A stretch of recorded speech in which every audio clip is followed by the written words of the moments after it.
So how far do you think this contagion is going to spread? I mean, FTX at one point was held up as being the gold standard in stability and management in this sector. Now the people in Binance, which is the only other player of significant similar stature, is under severe pressure too. I mean, the contagion could rout the entire market, couldn't it? That's certainly a possibility. I don't think it would be that bad, but I think we're definitely not done with the contagion.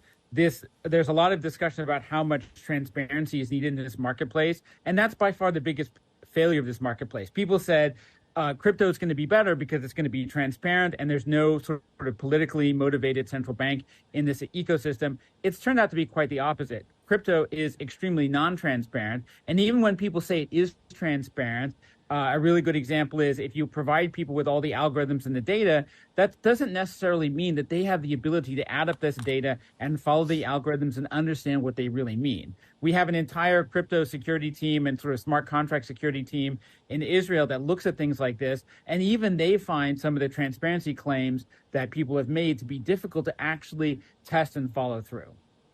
Is it the transparency and the nature of the technology itself that's difficult to follow? Or is it the fact that, as with so many other things in the financial market, what we actually see is individuals, greedy human beings coming in there and manipulating conditions for their own benefit?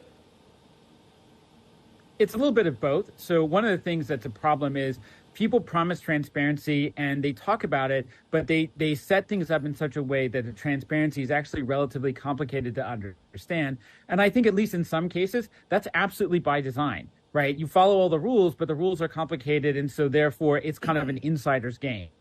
And that represents a lot of structure that you see in this marketplace, especially with some of these decentralized autonomous organizations. We're going to see a shift back towards a lot more simplicity.